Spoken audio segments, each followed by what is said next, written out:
지금부터 이제 시작하겠습니다. 제목은 이제 독서를 친구로 가진 아이로 키우는 방법이고요. 이거는 이제 다른 데서도 강의를 했었고, 뭐 기관에서도 강의를 했었고, 그런 내용입니다.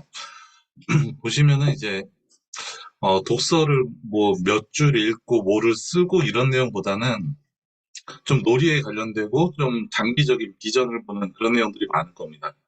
어떻게 하면은 우리가 좀 독서를 제대로 아이들한테 가르칠 수 있을까? 그러니까 서서까지 영향을 미치는 독서로 가르칠 수 있을까? 거기에 좀 초점을 맞췄으면 좋겠습니다. 내용은 아니, 소리는 잘 들리시죠? 네, 잘 들리는 걸로 생각하고.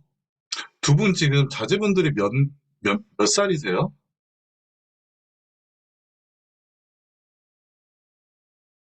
초, 5, 6.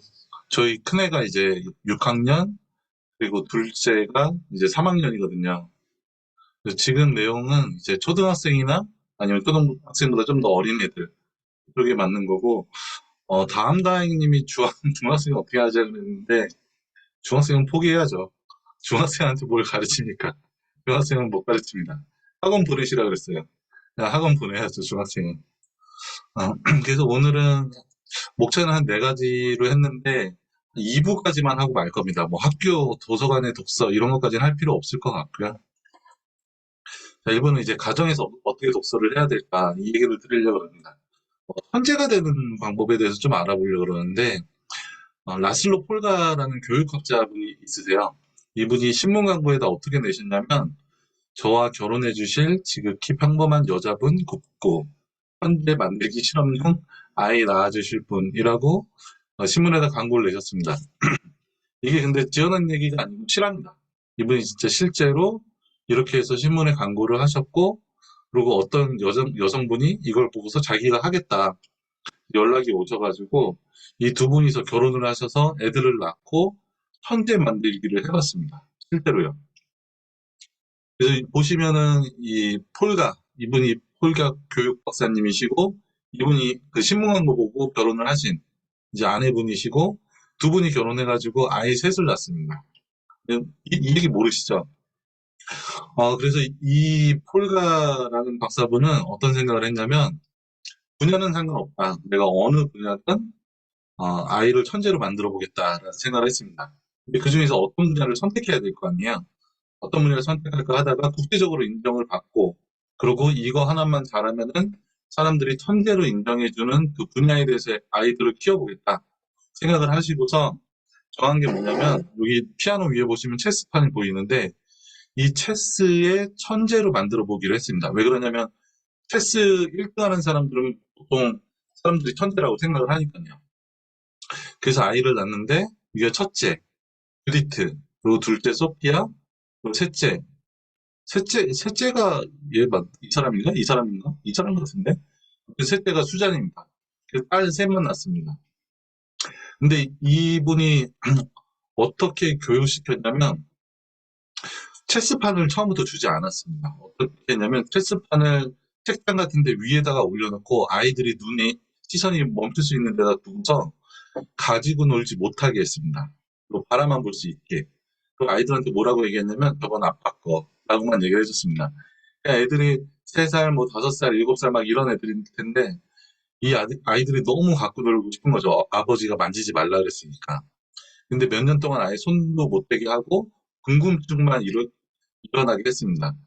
첫 번째 이분이 하신 건 뭐냐면, 아이들을 천재로 만들기 위해서 흥미를 자극한 겁니다. 아, 저거 가지고 놀고 싶다. 저거 뭔지 모르는데 되게 궁금하다. 이런 생각을 하신 거죠. 그 다음에 이제 한참 몇 년이 지난 다음에 뭐 했냐면은, 아이들 셋을 불러놓고, 아빠가 이거 몇 년 동안 못 가지고 놀게 한 거, 오늘 딱 10분만 가지고 놀게 해줄게. 꺼내서 아이들한테 줬습니다. 그거를 한참 동안 반복을 한 겁니다. 아이들이 너무 좋아하죠. 몇 년 동안 바라만 보고 아빠 꺼내서 손도 못 대게 한 거를 이제 자기들이 갖고 놀 수 있으니까. 하지만 시간이 정해져 있으니까 10분 동안 막 가지고 놀다가 10분이 끝나면 아버지가 그 꺼내다가 다시 눈에 잘 보이는 데다가 올려놨습니다. 이거를 몇 년 동안 하시고, 저기 나온 거에 보면은 큰애가 중학생 될 때까지 그렇게 했다 그럽니다. 그러니까 체스를 천재를 만들겠다고 얘기를 하고 나서 그 다음에 체스를 안 가르쳐주고 큰애가 중학생 될 때니까 몇 년 동안 하는 거죠. 그죠? 5년에서 한 7년 뭐 더 될 수도 있죠. 그 기간 동안에 첫 번째로 바라만 보게 하고 두 번째는 시간대별로 10분, 20분, 30분 이런 식으로 해서 잠깐 동안만 가지게 놀게 했습니다. 이거를 몇 년 동안 했습니다. 그랬더니 애들이 어떻게 됐냐면 체스를 너무 좋아하는 거예요. 셋이서 그 어떤 장난감보다 체스랑 노는 거를 제일 좋아했습니다. 그래서 몇 년 동안 이 박사분은 아이들을 천재를 만들기 위해서 이 체스에 흥미와 재미를 붙이는데 수년을 투자를 했습니다. 그 다음에 아이들이 이제 재밌어 하니까 어떻게 했냐면 큰애를 데리고 방으로 들어갔습니다. 둘째랑 셋째는 거실에다 내버려 두고 큰애만 데리고 가서 체스 두는 법을 잠깐 동안 가르쳐 줬습니다. 그랬더니 둘째랑 셋째가 얼마나 부러웠겠어요. 첫째가 이제 방에서 나오자마자 둘째랑 셋째가 물어봅니다. 언니 그거 아빠가 뭘 가르쳐줬어? 그랬더니 큰애가 얘기해 주는 거죠. 말은 어떻게 움직이는 거고 거기서 여왕은 어떻게 움직이는 거고 이런 걸 막 얘기를 해주는 거죠. 얼마나 신났겠습니까? 그러고 며칠이 지나서 또 조금 가르쳐주고 첫째한테만 조금 가르쳐주고 이렇게 해서 흥미를 점점 키웠습니다. 그래서 그 중학생 될 때까지 이거를 가지고 놀지 못하게 하던 중학생이죠. 중학생 때 이제 조금씩 가지게 놀게 하고 이거 하는 방법을 가르쳐주고 그때서야 이제 경기를 할 수 있게끔 체스를 진짜로 할 수 있게끔 중학교 때 가르쳐줬습니다. 그 후에 어떻게 됐냐면 고등학교 때 가서는 성인들을 다 이겼습니다. 첫째가. 신기하죠. 그러니까 몇 년 안 걸린 겁니다. 제가 여기 써놨는데 학습은 몇 년 동안 흥미와 재미를 자극해 놨더니 그 다음부터는 아이들한테 체스를 하라는 얘기 안 해도 학습이 자동으로 이루어진 겁니다. 그래서 몇 년 후에 이 큰 아이는 성인들을 다 이겼고 나중에 어떻게 됐냐면 큰 애는 1등 했습니다. 세계 최초로 1등. 여성이 체스 대회에서 세계 최초로 1등을 했고요. 그 다음에 체스 레이디 경기가 생겼습니다. 그래서 둘째가 몇 위까지 갔는지 기억이 안 나는데 첫째는 1위 했고 셋째는 6년 동안인가 1위를 했습니다. 세계 1위. 그래서 그 다음부터 이 폴가의 이론이 맞았다라는 게 교육계에 학설이 됐습니다. 이분이 하신 걸 보면은 흥미와 재미를 붙이는데 몇 년 동안의 시간을 투자하고 아이들이 정말 이것을 좋아하게끔 만들어주면 학습부터 하는 건 자기 스스로 하는 거다. 부모들이나 어른들이 굳이 안 가르쳐줘도 된다. 이거를 증명하신 거예요. 그래서 이분은 이렇게 해서 아이 셋을 체스 천재로 만들었습니다. 대단하죠. 그래서 이 얘기를 드리는 이유는 뭐냐면 우리가 지금까지 이제 학습 방법을 보면 뭐 초등학교 때부터 고등학교 때 걸 미리 연습을 배우고 이런 걸 하죠. 근데 아이가 정말 수학에 대해서 재미있어 하고 영어에 대해서 재미있어 하게끔 우리가 학습을 시키고 있는가. 그리고 학습하는 시점이 정말 맞는가라는 걸 한번 생각해 봤으면 좋겠습니다. 그리고 이거는 이제 하나의 일례일 뿐이고 많은 이제 교육학 관련된 책들과 강의들에서 보면 전문가들은 항상 얘기하는 게 학습은 혼자서 하는 거다라는 얘기를 많이 합니다. 그래서 학습지 중에도 옛날에 한 수십 년 전에 스스로 재능 교육 있죠. 스스로 학습. 그게 이제 처음으로 나오기 시작했었죠. 그리고 지금도 스스로 학습이라는 게 되게 대명사처럼 돼 있고. 그러니까 결국 학습은 스스로 해야 됩니다. 그리고 우리가 잘 알고 있는 그 뭐 특수 고등학교 그 엄청 공부를 잘하는 애들만 가는 그 학교 있잖아요. 이름 제가 기억이 안 나는데 국민사관고 뭐 그런 데 있죠. 현대들만 간다는. 그런 데는 어떻게 하냐면 아이들이 24시간 동안 자기가 계획을 다 세우고 그리고 수업은 우리가 하는 학습처럼 배우는 게 아니고 토론식 수업을 하고 그렇게 합니다. 그리고 우리가 잘 알다시피 미국의 유명한 대학들은 우리처럼 수업 안 하죠. 대부분 토론 수업하고 초등학교 때부터 에세이 쓰는 게 익숙해지고 이런 우리가 교실에 앉아가지고 배우는 학습의 양은 얼마 안 되죠. 근데 유독 우리나라랑 일본 이런 동양의 국가들은 앉아서 선생님이 가르쳐 주는 거를 그대로 따라하는, 답만 아는 학습 위주의 공부를 많이 합니다. 근데 이렇게 해서는 그렇게 특출난 아이가 되게 힘들다는 거죠. 그리고 이런 거는 유대인의 교육법 보시면 하브루타 독서법도 많이 아시고 유튜브도 많이 있고 그래서 아실 텐데 그거 보시면은 두 사람이서 혼자 또는 이제 혼자서 토론을 하는 그런 장면이 많이 나오죠. 그리고 도서관 가도 거기서 둘이서 같이 코란에 대해서 이런저런 얘기를 하면서 학습을 하는 게 많이 나오는데 저는 우리가 정설이라고 생각하는 학습법 가지고 선생님의 얘기를 듣고 필기를 하고 그걸 외워가지고 시험을 보고 이런 방법 자체가 글로벌로 따지면 그렇게 많은 국가에서 쓰여지고 있는 건 아닙니다. 그죠? 그리고 그것보다 더 좋은 방법으로 다른 선진국에서 이미 하고 있고요. 그래서 지금 우리가 하는 학습법, 그리고 뭐 저도 그렇죠. 저도 그렇고, 저희 와이프도 그렇고, 오늘 들어오신 분들도 그렇고, 뭐 대부분의 분들이, 한국에 계신 대부분의 분들이 그냥 일반적으로 학원을 다니고 거기서 학습하는 그런 걸 하게 되는데, 그게 꼭 정답일까 하는 생각을 한번 해보셨으면 좋겠습니다. 이 생각을 왜 해봐야 되냐면, 학교에나 이제 학원에서 하는 건 어쩔 수 없지만, 집에서는 학습을 좀 다르게 시킬 수가 있죠. 하지만 우리가 집에서 아이들 학습을 시킬 때 결코 학, 학원이나 학교에서 하는 학습하고 다르게 시키지 않죠. 거의 비슷한 방식으로 시키죠. 학교나 학원에서 그렇게 할 수 없다면 집에서라도 좀 다른 방식으로 시키는 게 좀 도움이 되지 않을까 그런 생각을 많이 합니다. 오히려 집에서 더 하죠. 숙제 안 하면 혼나고 그러고 아이들이 수학 문제 못 풀고 가면은 이제 엄마가 대신 풀어주고 이런 걸 많이 하죠. 그래서 이런 거를 좀 다른 방식으로 한번 생각해 보셨으면 좋겠습니다. 전에 한 다큐멘터리에서 서양의 부모들과 우리 한국의 부모들의 차이점에 대해서 학습 방법에 대해서 보여준 적이 있습니다. 그게 어떤 거였냐면 아이와 이제 어머니를 같이 앉혀놓고 수학 문제였던 것 같습니다. 수학 문제였던 것 같습니다. 수학 문제를 주고 그 나이에 아이가 이제 못 풀 정도의 난이도의 수학 문제를 주고 부모가 어떻게 하는지 지켜봅니다. 그래서 외국 사람들이 하는 모습, 미국 사람들이죠. 미국 사람들이 하는 모습과 한국 사람들이 하는 부모의 모습을 봤는데 한국 부모들은 그 다큐멘터리 나온 거 상에서는 한 분도 안 빼놓고 아이한테 문제 푸는 방법을 가르쳐 줬습니다. 물론 이제 기다리는 시간은 있었지만. 근데 그 서양의 부모들은 단 한 분도 아이한테 어떻게 수학 문제를 풀라고 가르쳐 주질 않았습니다. 그래서 나중에 그 실험이 끝나고 인터뷰를 했는데 서양 사람들한테 인터뷰를 했더니 부모들이 아이한테 수학 푸는 법을 안 가르쳐 준 이유는 그걸 내가 가르쳐 줘봐야 아이한테 어떤 의미가 있겠냐. 자기가 깨달아야지 그걸 가지고 다른 문제도 푸는 거지. 이 한 문제 맞춘다고 아이가 변하는 게 없는데 그걸 내가 왜 가르쳐 주냐. 다 이런 식으로 얘기를 했습니다. 근데 이게 이론적으로는 알면서, 그죠? 이론적으로는 다 알죠. 알면서 실제적으로 아이들이 수학 문제 못 풀고 있으면 그냥 내버려 두기 힘들죠. 그죠? 그게 상당히 힘든 일입니다. 그래서 그거를 다시 한번 생각해 보시고, 뭐 그런 관련된 동영상도 한번 찾아보시고 그랬으면 좋겠습니다. 그래서 이 얘기를 먼저 드렸고, 천재를 만드는 방법은 분명 우리나라에서 하는 공부법과는 좀 다르다는 생각을 많이 합니다. 그리고 제가 이제 저희 단톡방에다가 이 동영상 보고 오셨으면 좋겠다고 얘기를 드렸는데, 이 동영상 다 보셨을까요?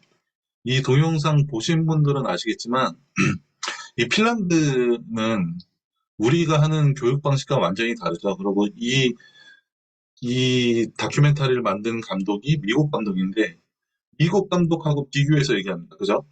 근데 미국에 비해서도 핀란드는 완전히 다른 거죠. 미국은 시험을 치고 앉아서 공부를 하고, 그런데도 미국하고 핀란드하고 완전히 차이가 나는데, 우리나라의 학습법은 미국만도 못하죠. 그러니까 우리나라랑 핀란드의 교육 방법은 완, 이 그래프로 따질 수 없는 정도가 된 거죠. 미국이 지금 29위라 그러는데 우리는 한참 못 미칩니다. 그죠?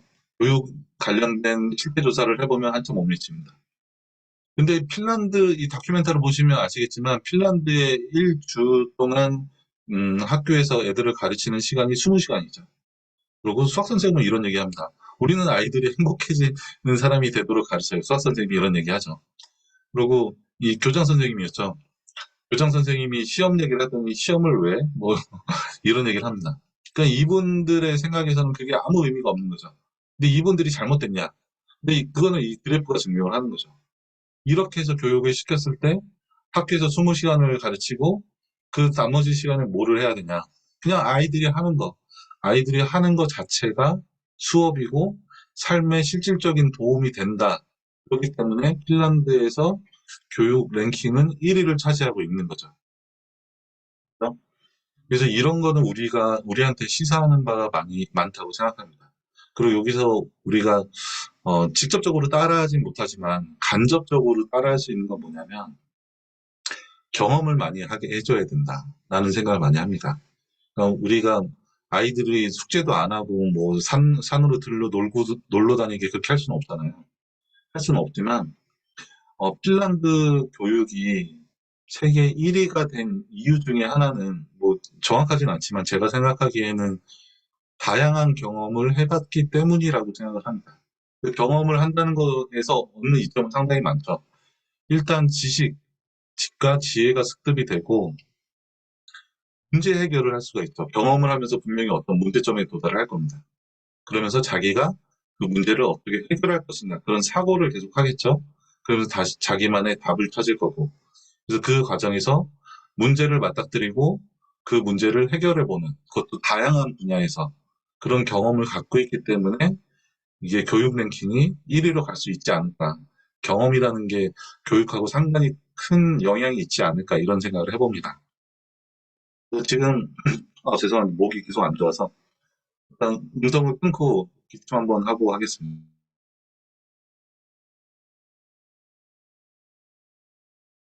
네, 좀 낮았습니다. 그래서 아직 이 동영상 안 보신 분 있으시면 오늘 끝나고 제가 단톡방에 올려놨으니까 이 동영상을 한번 보셨으면 좋겠습니다. 자, 그럼 이제 학습을 시킬 때 어떻게 시켜야 될까? 이런 아이의 특성과 어른의 특성을 비교하면서 아이에 대해서 좀 알아보시죠. 어른은 자발적으로 학습을 할 수 있죠. 그죠? 학습을 할 수 있는 상태입니다. 그리고 상당히 이성적이죠. 전두엽이 다 성장을 됐으니까 한 남자는 한 30살 되면 전두엽이 성장이 멈춘다고 하니까요. 여성은 더 빠르고요. 그리고 학습을 할 때 이성적이기 때문에 자발적으로 할 수가 있죠. 근데 이에 비해서 아이들은 보면 특히나 이제 초등학생 이하의 아이들은 학습을 스스로 하기는 사실 힘들어합니다. 그죠? 대신에 놀이하는 건 좋아하죠. 그리고 아직 이성이 발달이 제대로 안 돼 있기 때문에 감정적으로 이제 하고 그리고 자발적이 하기 힘들죠. 공부라는 것 자체가 힘든 거니까. 그래서 저는 기본적으로 아이의 독서는 어떻게 해야 될지 어른의 독서는 어떻게 해야 될지는 똑같다고 생각합니다.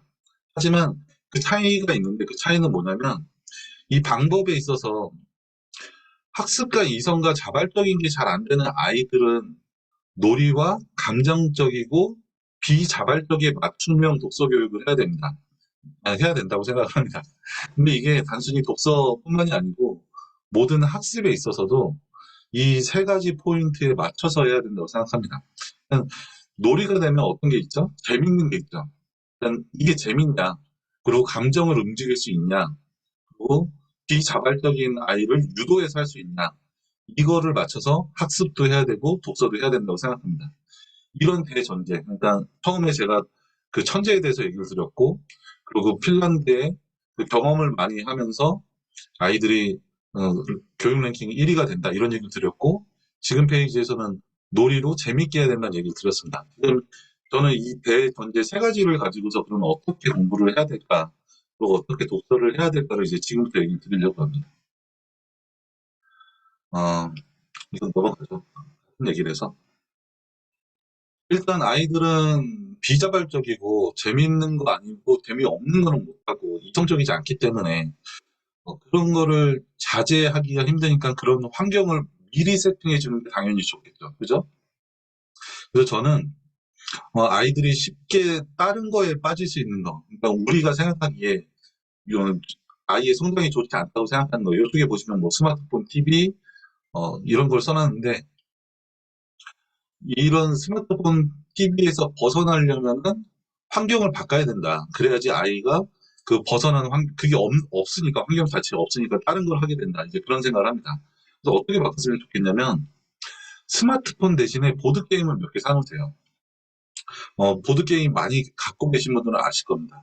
아이들이 자기가 좋아하는 보드게임이 있습니다. 자기가 좋아하는 책이 있는 것처럼.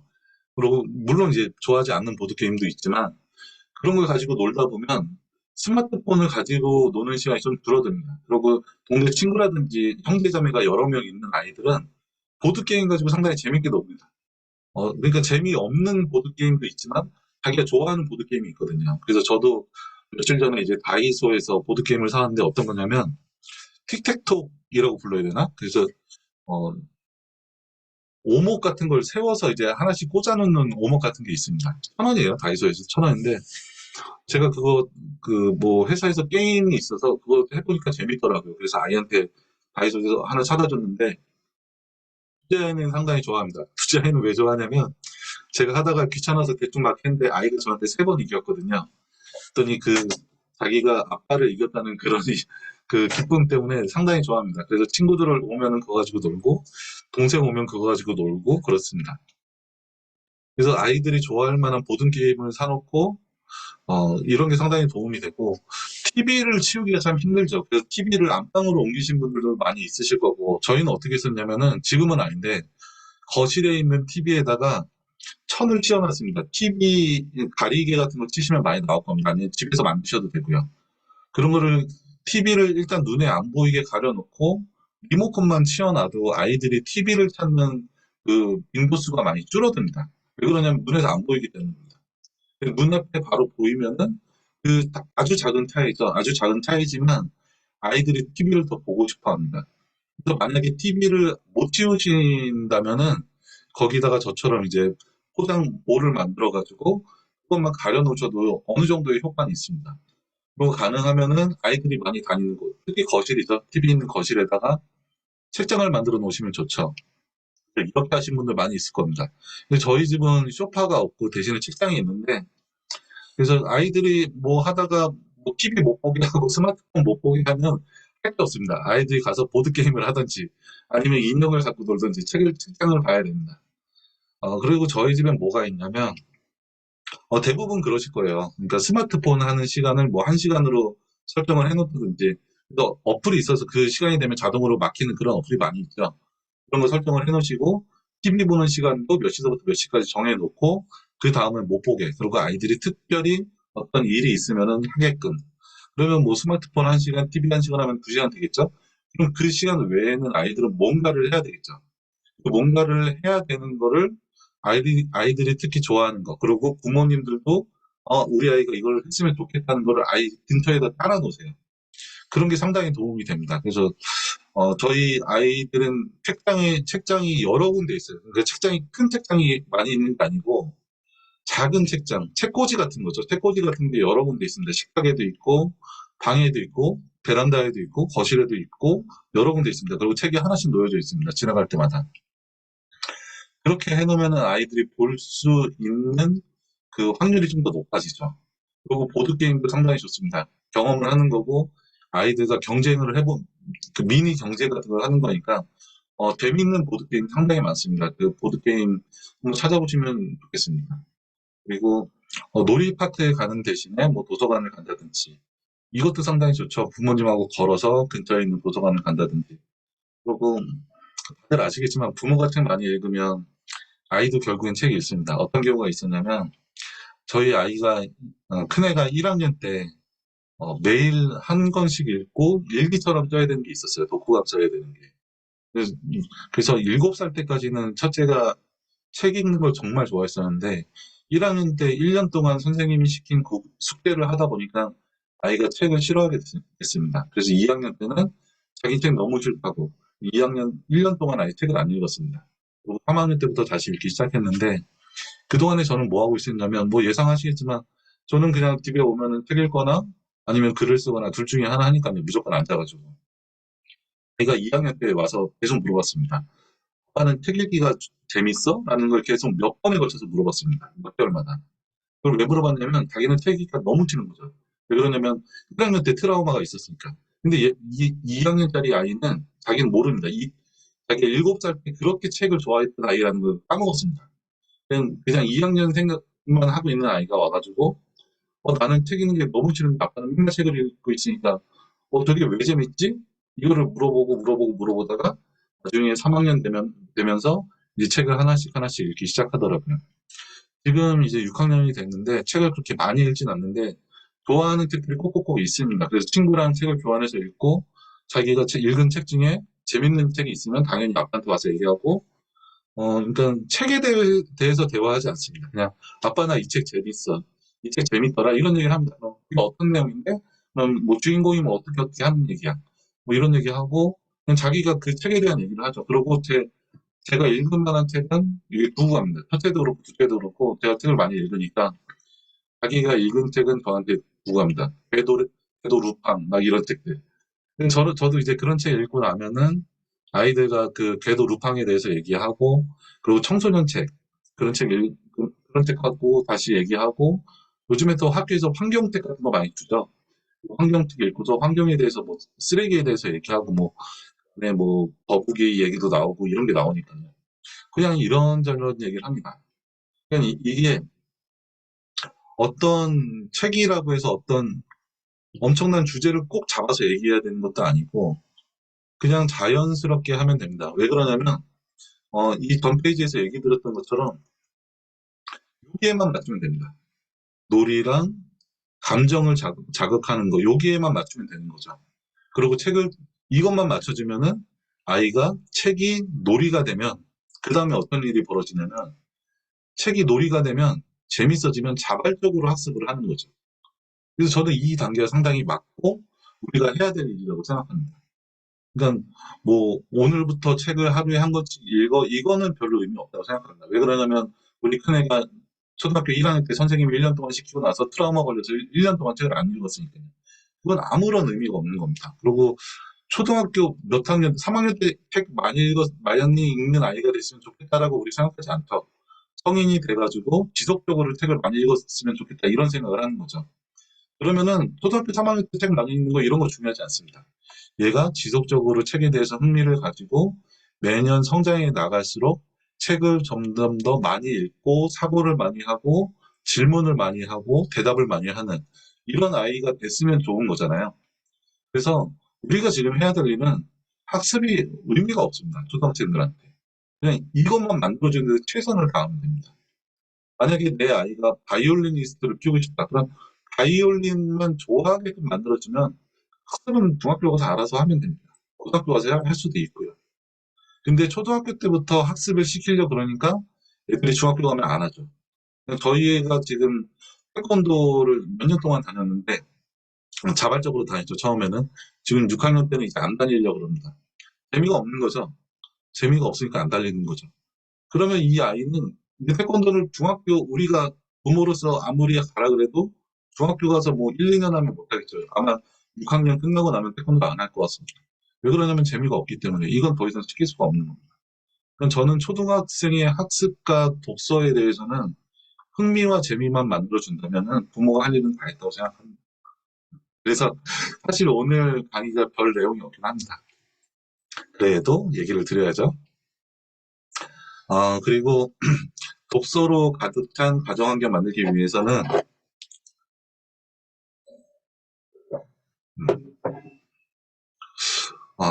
제가 첫 번째 스마트폰 보는 시간 정하기는 얘기를 드렸고 함께 계획을 세워보세요.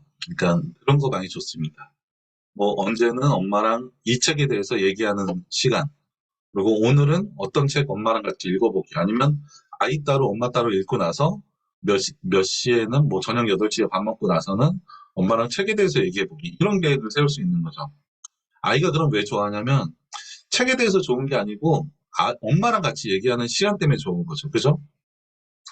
그 책에 대해서 좋아하는 아이들은 그렇게 많지 않습니다. 책으로 인해서 자기가 어떤 가치를 얻었기 때문에 좋아하는 거죠. 그래서 그런 가치를 어떤 걸 만들어주냐. 그리고 그게 상당히 중요하죠. 그리고 이게 어떤 효과가 있냐면 우리가 책을 꼭 안 좋아하는 아이라 그래도 책을 읽고 부모님과 어떤 활동을 하는 게 좋은 아이는 마치 이 활동이 좋은 게 책이 좋은 것처럼 연관을 시킵니다. 자기도 모르게 무의식적으로 그렇게 됩니다. 그래서 연관돼 있는 것 중에 하나를 좋아하게 되면 그 앞이나 뒤에 있는 것도 자연스럽게 좋아하게 됩니다. 이거는 독서뿐만이 아니고 우리 뇌가 그렇게 생겼습니다. 그래서 연계해서라고 얘기를 많이 하죠. 그래서 그렇게 만들어 놓으면 상당히 좋습니다. 그래서 아이랑 함께 독서 활동을 어떻게 할 것인가 이제 그거를 한번 생각해 보셨으면 좋겠습니다. 그리고 가능하면은 시간을 맞춰놓고 하면은 좀 더 도움이 되죠. 그러니까 3시가 되면은 알람 시간을 맞춰놓고 아이가 3시에 알람을 들으면은 자동적으로 책을 읽을 수 있게 이렇게 하면 좀 좋습니다. 물론 이 시간대 어떤 재밌는 활동을 하고 있으면 안 되죠. TV 보다가 갑자기 독서를 하게 하면 안 됩니다. 왜 그러냐면 TV를 끊고 독서를 한다는 거는 TV를 끝내야 된다는 그 기분 나쁨이 독서에 연계가 되기 때문에 좋아하는 거를 갑자기 끊고 좋아하지 않는 거를 하게 하면 안 됩니다. 그러면 이거에 대해서 점점 안 좋은 감정을 갖게 됩니다. 그냥 어떤 독서를 좋아하게끔 하려면은 그 전에는 자연스럽게 바뀔 수 있는 무언가를 하다가 바뀔 수 있게끔 하시는 게 좋습니다. 아니면 그 중간에 독서랑 관련된 어떤 재밌는 거를 집어넣든지 그러면 좋습니다. 그리고 목표 설정하기. 이거는 이제 잠자리 관련된 독서의 책이 있습니다. 아이들, 뭐 초등학생 이하의 미만의 아이들한테 독서 가르치는 그런 책이 있는데 거기서는 잠자리에서 뭐 한 권에 3분의 1만 읽어주기. 그럼 왜 그러냐면 아이들이 호기심이 생기기 때문에 그거를 오늘도 똑같은 책을 읽어주고 오늘 내일도 똑같은 책을 읽어주고 이런 걸 계속 하라고 나옵니다. 근데 이게 의미 있는 게 뭐냐면 저희 큰애도 그렇고 둘째도 그렇고 어렸을 때 같은 책을 계속 읽죠, 아이들은. 그죠? 아이들이 계속 같은 책을 읽어서 제가 이제 저도 읽어주기 귀찮으니까 좀 다른 책 좀 갖고 오라고 맨날 똑같은 책 읽지 말고 계속 이렇게 했었거든요, 어렸을 때. 근데 나중에 제가 독서에 대해서 좀 공부하고 뇌에 대해서 공부를 해보니까 어떤 것 때문에 그러냐면 초등학생 미만, 그러니까 어, 학교 들어가기 이전의 아이들은 인지 능력이 그렇게 뛰어나지가 않습니다. 뭐 우리 애는 천재죠. 그렇죠. 항상 부모님들이 보기에 우리 아이는 천재지만 인지 능력이 뛰어나지 않기 때문에 반복을 할 수밖에 없습니다. 반복을 지속적으로 해야지만 뭔가 하나를 알아내게 되는 겁니다. 어른처럼 한 번 보고 딱 아는 이런 정도 능력이 안 되기 때문에 아이들은 기본적으로 반복하는 게 세팅이 되어 있습니다. 그래서 같은 책을 읽는 이유는 뭐냐면 뇌 구조가 그렇게 세팅이 돼 있는 거예요. 우리 그 나이 때는 너는 많이 읽어야 돼. 많이 읽어야지 너가 그거를 습득할 수 있어. 그래서 아이들은 뭐를 하더라도 항상 똑같은 행동을 지속적으로 반복을 합니다. 그거를 정확히 인식하기 위해서 똑같은 인형을 가지고 놀고 똑같은 책을 계속해서 보고 똑같은 어떤 거를 가지고 계속해서 똑같이 합니다. 똑같이. 그죠? 만화도 똑같은 만화만 계속 봅니다. 왜 그러냐면 그거를 인지해야 되거든요. 그걸 인지하는데 시간이 오래 걸리기 때문에 똑같은 걸 계속 보는 겁니다. 이거는 학습의 이론에서 나오더라고요. 그래서 아이가 똑같은 책을 보거나 똑같은 장난감을 가지고 놀 때 뭐라 그러지 마십시오. 이거는 그 나이 때 아이들이 당연히 그렇게 해야 되는 겁니다. 그렇고요. 그리고 보상에 대해서는 많은 연구 결과가 있는데 일단 기본적으로 사람은 돈으로 주는 보상보다 칭찬으로 주는 보상에 더 많이 끌린다 그래야 되나요?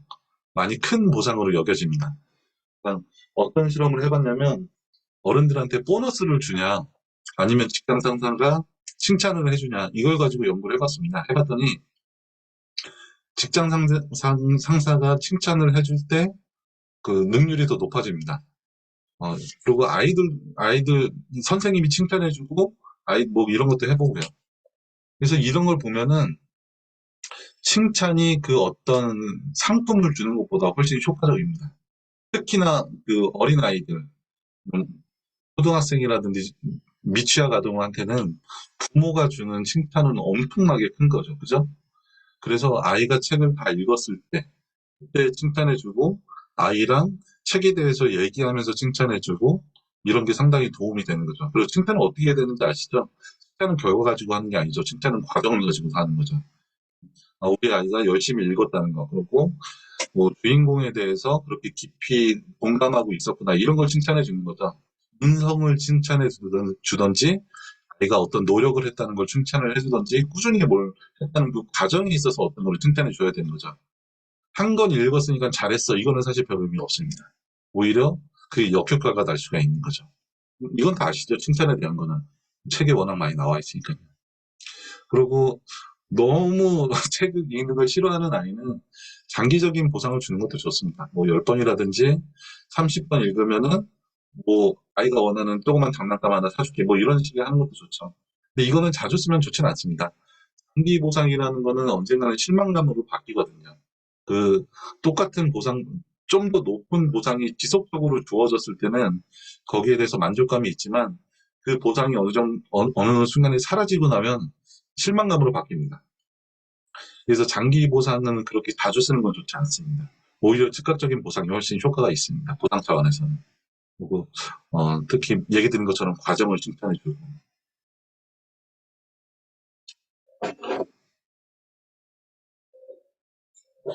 그리고 제가 이제 아이랑 여기 있는 것 중에 한 10가지 이상은 제가 아이랑 같이 했던 건데 어떤 놀이를 할 수 있을까? 제가 재미와 흥미를 만들어줘야 된다 했죠. 그리고 초등학교 들어가기 전에 아이들과 책 가지고 많이 놀았었습니다. 어떤 거 하고 놀았냐면 책 뒤집기를 했었습니다. 어, 지- 음소거는 하겠습니다. 잠시만요.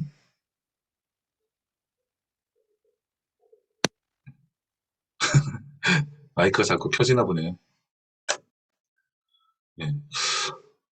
책 뒤집기, 우리 딱지 먹기 어렸을 때 했었죠. 그죠? 지금 여기 계신 분들 대부분 다 아시죠? 그 딱지 먹기처럼 책을 뒤집어 가지고, 뭐, 먼저 미리 정하는 거죠. 동물이 많이 나오면은 이기기, 뭐, 사람이 많이 나오면 이기기해서 아무 페이지나 뒤집어서 그게 많이 나오면은 누가 이겼다, 이런 거 하는 거. 이런 놀이 많이 하셨죠. 어렸을 때.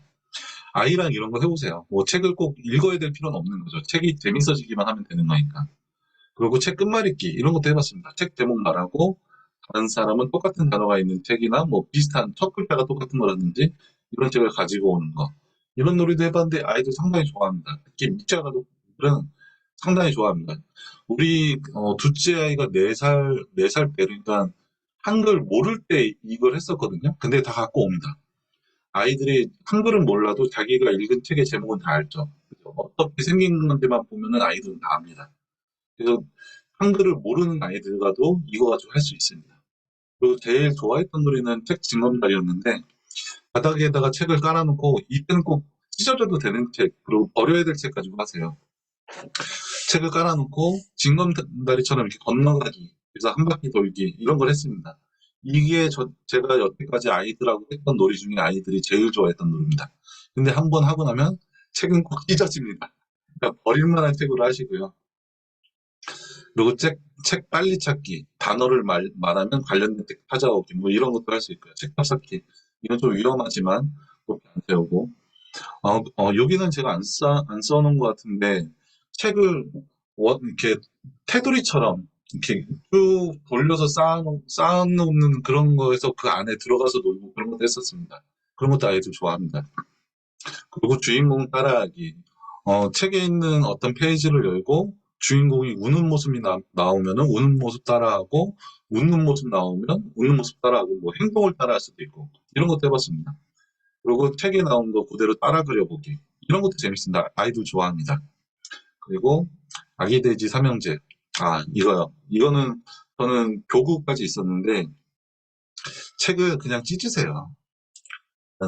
동화책 보면은 주인공 되게 많이 나오잖아요. 그 버릴 책 하나 정하셔가지고 집에들 버릴 책 꽤 많이 있으실 거예요. 근데 그런 책 어차피 버릴 거면은 그냥 찢으면서 가지고 노세요. 거기에 주인공 이렇게 오려가지고 세울 수 있게끔 만들어놔서 그거 가지고 동화 놀이하고 뭐 꾸미기 놀이하고 아니면 스케치북에다 붙이기 놀이도 할 수가 있고 그래서 오리고 찢기 놀이하면 아이들이 상당히 좋아합니다. 왜 그러냐면 책은 원래 찢는 게 아니잖아요. 그래서 찢는 게 더 좋아합니다. 그래서 찢어서 집도 세워놓고 돼지 삼형제도 세워놓고 그리고 날려보내기 뭐 이런 것도 했었습니다.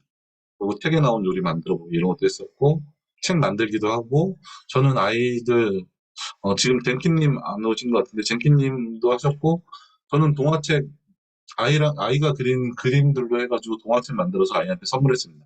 이게 아이가 정말 좋아해서, 반 아이들한테 다 자랑이 있습니다. 책 갖고 가가지고, 이거 자기 책이라고. 그 안에는 이제 자기 얼굴도 나오고, 처음부터 끝까지 자기가 다 그림으로만 되어 있거든요. 그리고 그 그림 속을 자기가 여행하는 그런 내용으로 되어 있기 때문에 그런 책 만들기도 했었고요. 그리고 A4 용지를 이렇게 가운데를 10대가로 찢어서 책을 6개로 붙이고 이렇게 해서 책 만드는 거 아세요? 이런 것도 아이들 상당히 많이 했는데 거기 안에다가 조그만 그림 그리면서 책 만드는 것도 하셨고요. 그림이나 사진으로 해서 책 만드는 것도 한번 해보세요. 이것도 재밌습니다.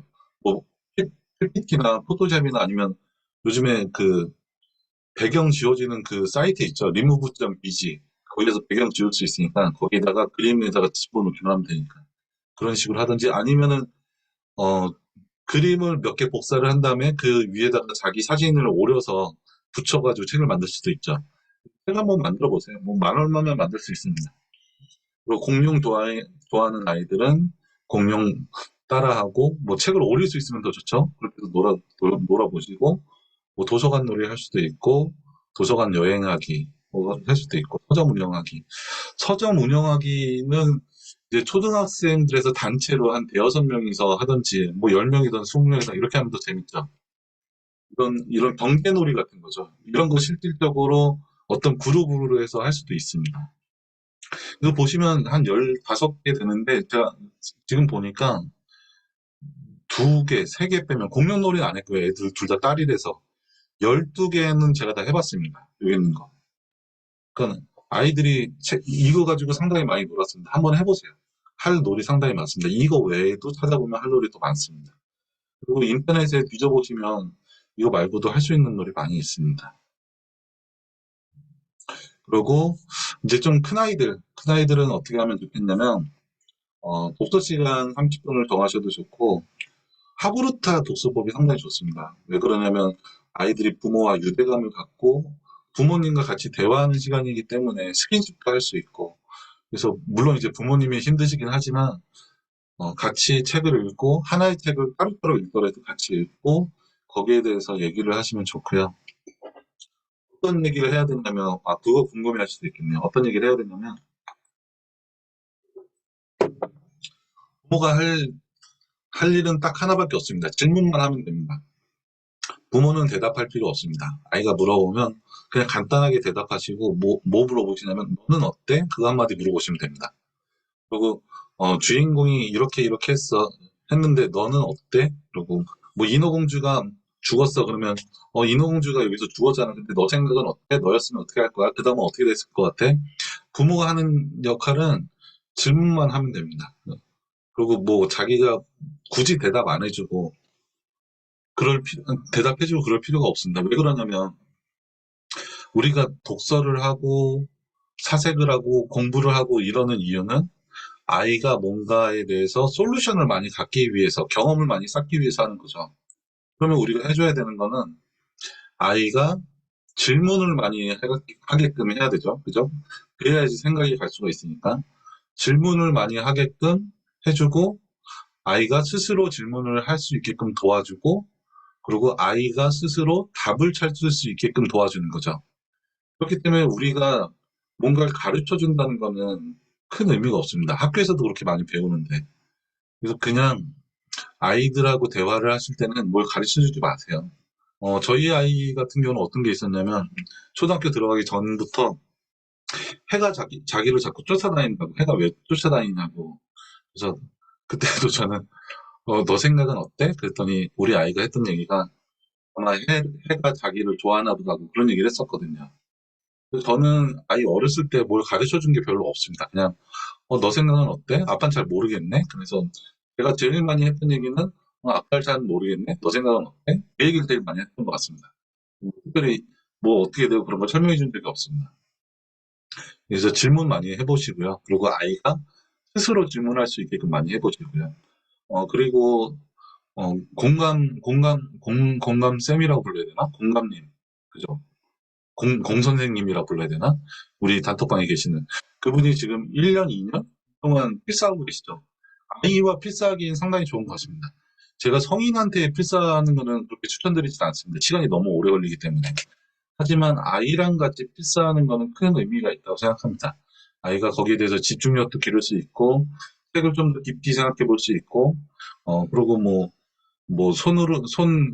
손으로 하는 그 능력도 올라가고, 그렇기 때문에 아이와 같이 하는 필사는 꼭 자기뿐만이 아니더라도, 아이한테 큰 의미가 있다고 생각합니다. 그래서 이런 것도 좋고요.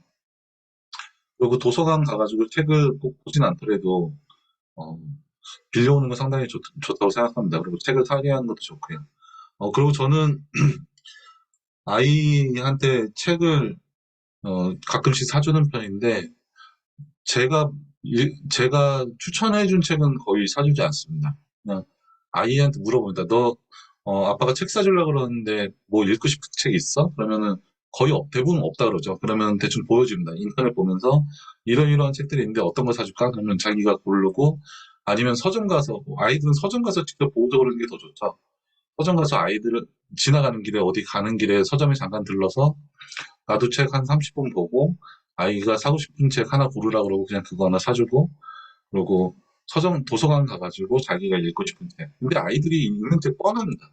퀴즈 책이나 아니면 속담 책이나 뭐 공포 책이나 이런 거 보죠. 신경 쓰지 마세요. 우리가 해야 될 거는 학습이 아니고 흥미와 재미이기 때문에 어떤 책이든 상관없습니다. 그냥 정말 이런 쓰레기 같은 책을 왜 아이들이 좋아하지? 이런 책 그냥 이렇게 내버려 두세요. 그런 거 신경 안 씁니다. 아이가 책만 좋아하면 됩니다. 나중에 30살, 40살 될 때 책이 좋아하는 사람이 되게끔 지금부터 가르치는 거기 때문에 지금 뭐 속담책, 공포책 이런 거 쓸데없다고 생각하지만 그런 걸로 해서 책을 좋아하게 된다면 우리가 할 수 있는 건 다 한 거죠. 그래서 그런 거라도 보게끔 하시고 지나가는 길에 서점 있으면 잠깐 들러서 아이가 책 한 권 골라보게 하시고 이게 상당히 도움이 되는 거라고 생각합니다. 지금 이렇게 해서 두 가지 크게 얘기를 드렸는데 뭐 초등학교 들어가기 이전에는 이런 놀이들 하면서 재밌게 하고 초등학생 같은 경우는 제가 여기서 추천드리는 거는 하브르타 독서법 그리고 필사 하고 싶으신 분이 있으시면은 같이 아니면은 서점이나 도서관 가가지고 직접 자기가 책을 고르게 하는 거 이렇게 되면은 아이가 자기가 고른 책은 거의 대부분 끝까지 읽습니다. 부모님이 사준 책은 아니더라도 자기가 고른 책은 거의 끝까지 읽자. 그런 걸 추천드립니다. 그리고 또 다른 놀이가 있는데, 이거는 이제 뭐 필요하신 분은 사진 찍어서 갖고 계시면 좋을 것 같고요. 책으로 퀴즈 게임, 책 속 내용을 퀴즈로 맞추기, 그리고 그림 그리기. 우리 큰애랑 둘째랑 둘 다 그림 그리는 거 워낙 좋아해서 책에 글 가지고서 그림 그리기 그런 것도 해봤고, 아니면은 책에 있는 그림 가지고 똑같이 그림 그리기도 해봤고요. 근데 뭐 책뿐만이 아니고 인터넷에 있는 그림 가지고도 그림 그리기를 하는데 이런 그리기도 상당히 좋다고 생각합니다. 그러니까 이게 독서 능력과 뭔 상관이 있어?라고 물어보면 상관없습니다. 지금 제가 하는 거는 다 책을 좋아하고 책을 재밌게 하고 흥미를 붙이는 데 목적이 있습니다. 이것만 있으면 한 20살 때부터 책을 읽어도 되죠. 그죠? 우리가 해줄 건 이것만 해주면 된다고 생각합니다. 지금 학습시키면 아예 중학교 가서 책 안 읽습니다. 그리고 글그램. 글그램 어플 요즘에 아이들 초등학교 고학년은 대부분 핸드폰이 있으니까 거기다 글그램이라는 어플 깔아주시고요. 그래서 너 책 읽은 데서 좋은 문장이 있으면 거기에 사진이 있으니까 거기다가 글씨 하나 해가지고 엄마한테 카톡으로 보내. 이런 거 하는 거 상당히 좋습니다. 그죠? 되게 뿌듯해합니다. 그리고 제가 아시는 분 중에는 아이가 소설 쓰고 싶어하는 아이가 있어서 초등학생인데 지금 소설을 쓰고 있다합니다. 그럼 블로그 계정 하나 만들어주고 블로그에 소설을 쓸 수 있게끔 하는 거 이런 거 상당히 도움이 될 것 같고요. 그리고 마인드맵 하실 줄 아시는 분은 아이랑 같이 책에 대해서 그림하고 글을 포함해서 마인드맵을 해보시고 동화는 어떻게 하시면 좋냐면 이 동화가 끝난 다음에 그 후에 어떻게 됐을까 가지고 하면은 마인드맵 최소한 하나는 그릴 수가 있습니다.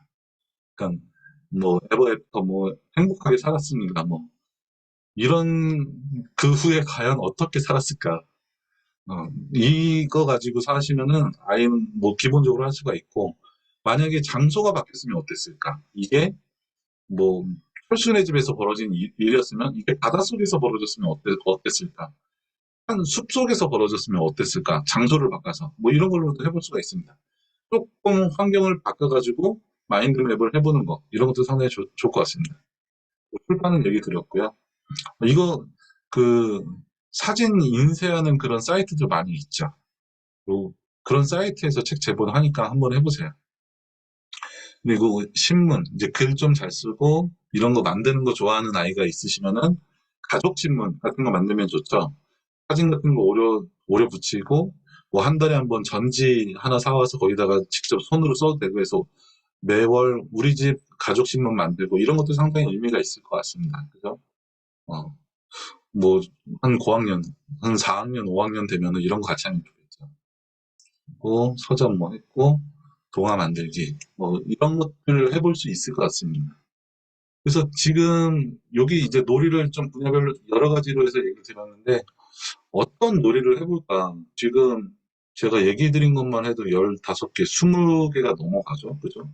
15개에다가 여기 한 10개 되고, 전 페이지에, 전 페이지에, 여기도 한 5가지 되니까, 혹은 여기는 좀 어린아이들, 뭐 이렇게 해놨으니까, 여기서 지금 보시면서 한 2가지만 해보세요. 한 달에 한 2가지만 해도 엄청 많은 거죠. 그리고 꾸준히 부모님이 책 읽고, 아이가 읽은 책에 대해서 아이랑 같이 얘기하고, 아이가 재밌다 그런 책은 엄마도 같이 읽어보고, 그 책에 대해서 얘기해보고, 아이한테 가가지고, 엄마 궤도루팡 읽었어. 그 책 재밌더라? 근데 걔는 어떤 걸 그렇게 잘 피해 다니니? 그러면 아이가 뭔 얘기를 하겠죠. 너는 뭐 했으면 어떨 것 같아? 질문을 계속 하세요. 그 책 내용에 대해서. 읽어보면 이제 내용을 다 아니까. 계속 질문을 하면 아이는 계속 대답을 합니다. 그리고 아이가 나이가 어리면 어릴수록 신기한 대답들을 합니다. 그러니까 아이, 해가 나를 좋아하는 것 같아. 그게 저는 좀 오래 걸릴 줄 알았거든요, 답이. 근데 바로 답이 나옵니다. 그리고 이상한 질문을 해보면 어리면 어릴수록 즉각적으로 대답이 나오더라고요. 그래서 그런 질문들을 계속하면 아이들의 상상력이 무럭무럭 자랍니다. 상상력이 왜 중요하냐면 지금이 이제 창조력이 중요하다 이런 얘기 많이 하죠. 제가 보기에는 창조력과 상상력은 큰 차이가 없습니다. 창조력이라는 건 어떤 거냐면 기존에 있던 2가지를 확 붙여서 지금에 존재하지 않는 걸 만들어내는 게 창조라고 생각을 하거든요. 그러니까 은유가 창조랑 비슷하다고 얘기를 하는데 그 시를 쓰는 게 되게 중요하고 시라는 것도 그렇고 은유라는 것도 그렇고 A라는 거를 얘기하면서 B에 대입을 해서 얘기하는 게 은유죠. 그냥 창조라는 것도 결국에는 새로운 무언가를 만들어내는 게 아니고 기존에 존재하던 어떤 2가지를 합쳐가지고 하나를 만드는 거거든요. 이렇게 따지면 상상력하고 큰 차이가 없습니다. 그냥 그렇기 때문에 저는 상상력이 상당히 중요하다고 생각하고 상상을 하려면 질문을 먼저 해야죠. 그리고 그렇게 질문을 하고 그리고 질문한 후에는 자기 답을 얘기하는 연습을 계속 해야 되는 거죠. 그렇기 때문에 아이가 계속 질문하고 부모가 계속 질문을 해주고 이런 게 상당히 도움이 될 거라고 생각합니다. 음. 그래서 지금 계속 얘기 드린 거는 이제 재미와 흥미에 대해서 얘기를 드렸고요. 그리고 최종적으로 뭐냐면 우리가 자율성을 향해 가야 되는 거죠. 특목고 아까 전에 얘기 드렸던 거 특수사관학교 뭐 고등학교 뭐 이런데 거기선 다 스스로 한다고 얘기 드렸죠. 그런데 다큐가 있습니다. 한번 찾아보십시오. 24시간 어떻게 살아가는지에 대한 다큐가 있으니까 스스로 공부를 하는데 그러니까 우리가 아이들이 잘하면 잘할수록 스스로 뭔가를 하게끔 만들어주는 거를 목표로 하고서 이제 해나가야 되는데 그러려면 기본적으로 해야 되는 게 있죠. 우리가 좀 기다려줘야 되고 많은 경험을 해주게 해야 되고 스스로 거기에 대해서 재미를 느끼게 해줘야 되고 또 그 후에 이제 학습이 되게 해줘야 되고 뭐 이런 것만 하면 자율성을 길러주는데 상당히 도움이 된다고 생각합니다. 그리고 이게 상당히 중요한 능력이고요. 자율적으로 뭔가 한다는 게. 그죠? 그리고 제가 이제 보너스로 제가 오늘 1장밖에 못했네요. 원래 2장까지 하려고 했는데. 제가 보너스로 글쓰기에 대해서 어느 프랩이라는 책이 있더라고요. 프랩 글쓰기 치시면은 아니면 프랩이라고 네이버 검색하시면 프랩 관련된 책이 나올 겁니다. 이거 미리 캔버스에도 있는 책이고요. 그래서 거기서 따왔는데 이거 한번 읽어보시길 바랍니다. 그러니까 초등학생들이 글 쓸 때 아이들이 글 쓰는 게 어려워하니까 글 쓰는 거를 좀 쉽게 쓰는 방법이거든요. 그러니까 책에는 사례들이 많이 나와 있습니다. 어떤 얘기냐면은 T 주장을 얘기하고 R 이유를 얘기하고 이 사례를 얘기하고 다시 주장을 얘기해라. 그래서 프랩입니다. 앞글자만 따서 어떤 식으로 쓰는 거냐면 제가 목이 오늘 계속 안 좋네요. 복도에서 뛰지 말아야 합니다. 주장을 얘기한 거죠. 근거는 뭐냐면 사람이 다칠 수 있기 때문입니다. 그리고 사례. 그 사례는 뭐가 있었냐면 지난주에 친구가 뛰다가 부딪혀서 다치기도 했습니다. 이런 사례를 들고 이거 캡처하시고 싶은 분은 캡처하세요. 다시 재주장. 그래서 절대 복도에서 뛰면 안 됩니다. 이렇게 해서 네 줄을 쓰는 겁니다. 만약에 여기다가 한 줄을 더 추가하고 한 줄 추가하고 그러면은 8줄이 되겠죠. 하나에 세 줄씩만 추가하면은 4, 3, 12. 계산을 못해가지고 12줄이 되겠죠. 그래서 저는 이 책 보고서 이거 초등학생들한테 너무 좋은데라는 생각을 했습니다. 그죠? 정말 괜찮은 것 같습니다. 그래서 이 프랩 글쓰기로 아이랑 글쓰기 하실 분은 그건 것 같습니다. 하루 30분 프랩으로 완성하는 초등 글쓰기 그거 같습니다. 미리 캔버스에 프랩 책이 이거 딱 하나 있더라고요. 그거 책 맞을 겁니다. 아마. 맞는 것 같습니다. 사례들이 엄청 많습니다. 이 책 보시면. 그래서 그리고 이제 다른 거 보시면 음식을 골고루 먹어야 합니다. 그죠? 주장이죠. 이유는 뭐냐면 음식을 골고루 먹지 않으면 건강을 해칠 수가 있기 때문입니다. 그리고 얘는 어떤 게 있냐면 저는 먹고 싶은 것만 먹어서 키가 작은 것 같습니다. 자기에 대한 예죠. 그리고 다시 주장. 건강을 위해서는 음식을 골고루 먹어야 한다고 생각합니다. 상당히 괜찮은 것 같습니다. 아주 단순한 방법인데 이 네 가지 가지고서 글을 아주 쉽게 쓸 수 있을 것 같습니다. 초등학생 저학년까지 쓸 수 있을 것 같습니다. 그리고 이거를 좀 보시면 어, 그냥 이런 단어들이 들어가면 좀 아이들이 쉽게 따라오겠죠. 처음에 어떻게 쓰냐면 나는이라고 해서 써봐. 그리고 왜냐하면이라고 써봐. 그 다음에 전에 예를 들면 한 다음에 써봐. 그러므로 한 다음에 써봐. 이 앞에 문구를 미리 잡아주시면은 아이들이 쓰기 더 쉬워질 것 같습니다.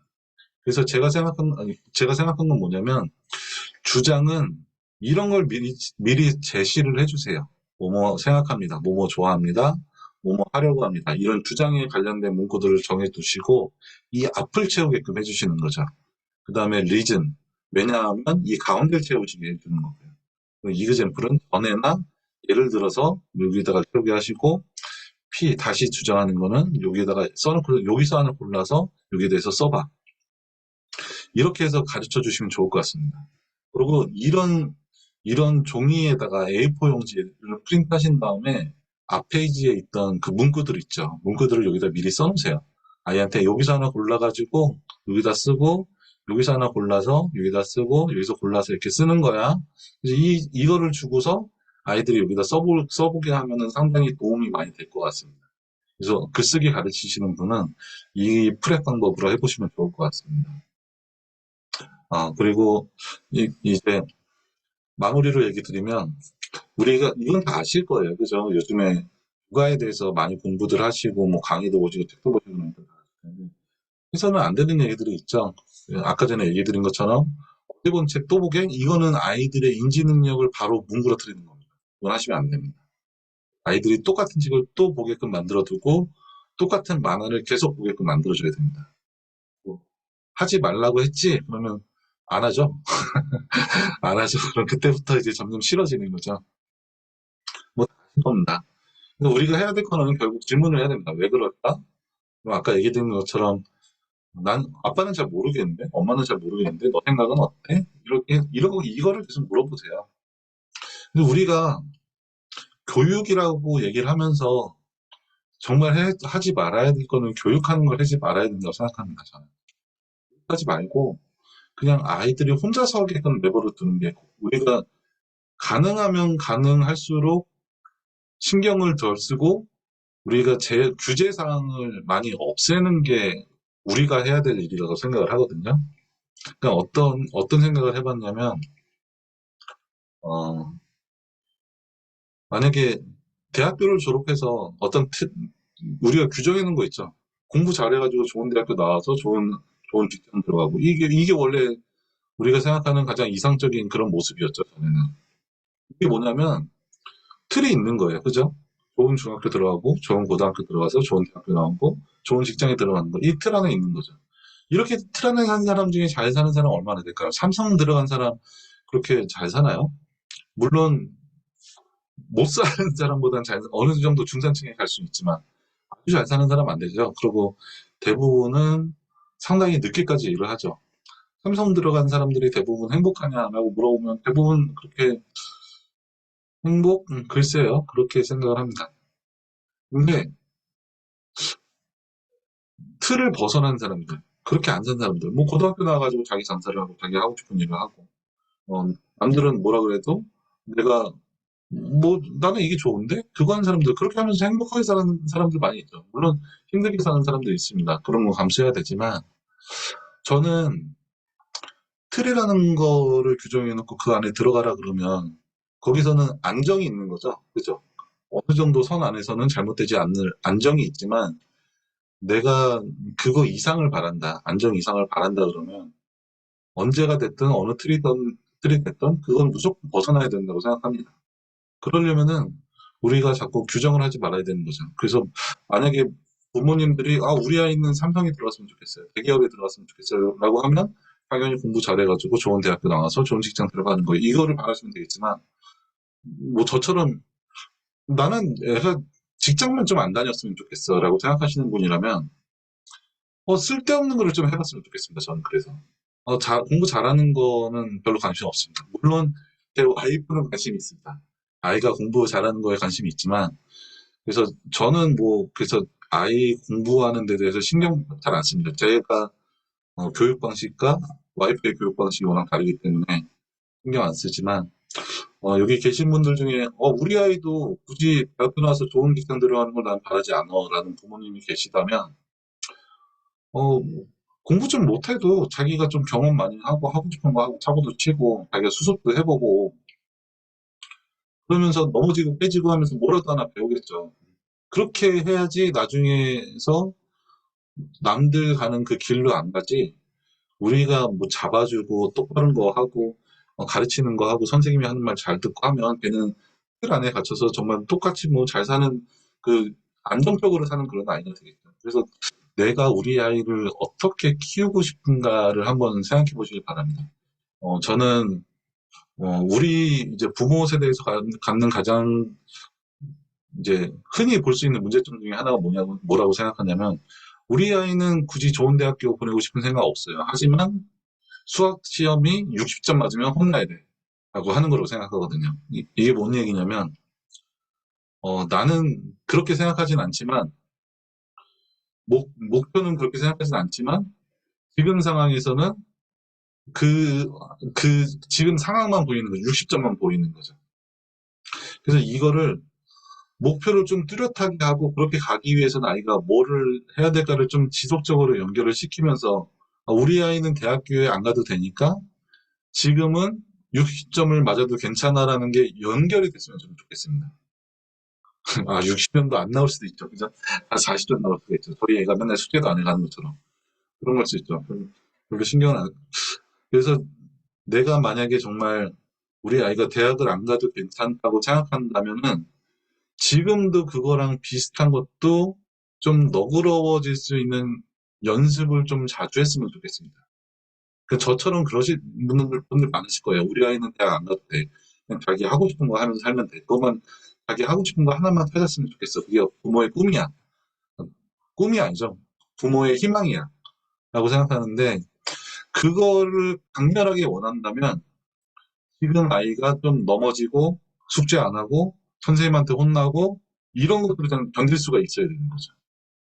그때랑 지금을 좀 다르게 보는 경우가 많이 있는 것 같습니다. 그걸 하다 보면 부모 입장에서. 이런 생각도 좀 많이 해보셨으면 좋겠습니다. 그리고 더 하면은 요 원래 2부까지 가려고 그랬는데 2부는 못 가서 여기 하나만 얘기 드릴게요. 다 아실 건데 이거는 이제 제 책에 나와 있는 건데 책 보신 분들은 아실 거고 어, 제가 독서법 강의할 때 항상 얘기 드리는 건데 어, 배우는 중요하죠. 배우는 거 중요하고 자기 표현하는 거 중요하죠. 뭐 그래서 너 생각은 어때? 그러면 내 생각은 이렇습니다. 뭐 이런 거 하는 게 중요하죠. 하지만 그 중간에 어떤 게 있어야 되냐면 저는 숙성하는 시간이 꼭 있어야 된다고 생각합니다. 이건 성인의 독서할 때도 얘기 드리고 뭐 다른 뭐 강의할 때도 얘기 자주 드립니다. 우리가 배우는 어떤 책이라든지 지식이라든지 이런 데서 이 얘기를 잘 안 해줍니다. 숙성의 시간이 필요하다는 얘기는 잘 안 합니다. 근데 배운 거를 써먹기 위해서는 분명히 숙성의 시간이 필요합니다. 일단 텀이 있는 거죠. 배우고 내 것이 돼가지고 표현하는 데 나오는 데까지 들어가는 시간이 있는데 이 시간의 중요성을 우리가 잊고 산 것 같습니다. 대부분 얘기도 잘 안 해주고요. 근데 여기에 좀 신경을 많이 쓰셨으면 좋겠습니다. 어떻게 신경을 써야 되냐면 뭔가 하나가 배웠으면 내 안에서 계속 해봐야죠. 내게 되고 자연스러워질 때까지. 그리고 내가 그거를 명확하게 인식하고 본질까지 파악할 수 있을 때까지 너무나 자연스러운 상태가 될 때까지 이 시간이 필요한 거죠.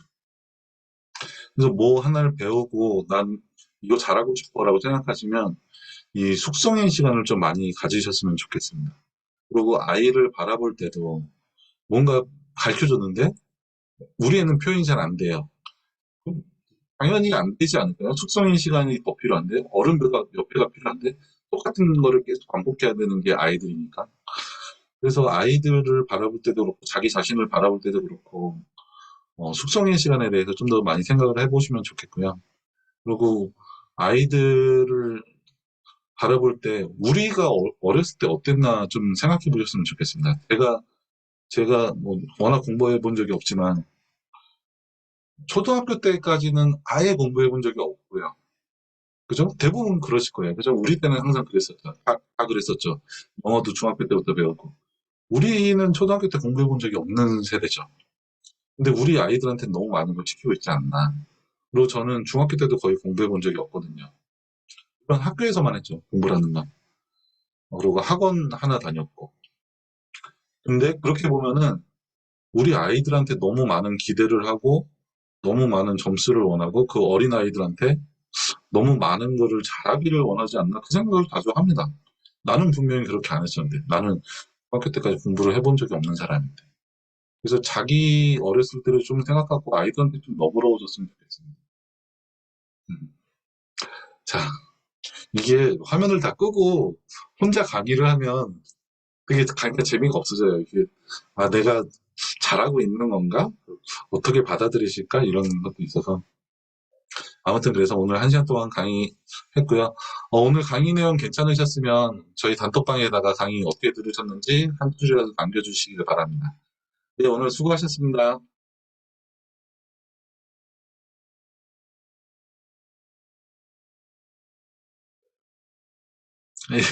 이제 나가셔도 되세요, 이제. 제가 오늘 목 상태가 안 좋아가지고 죄송합니다.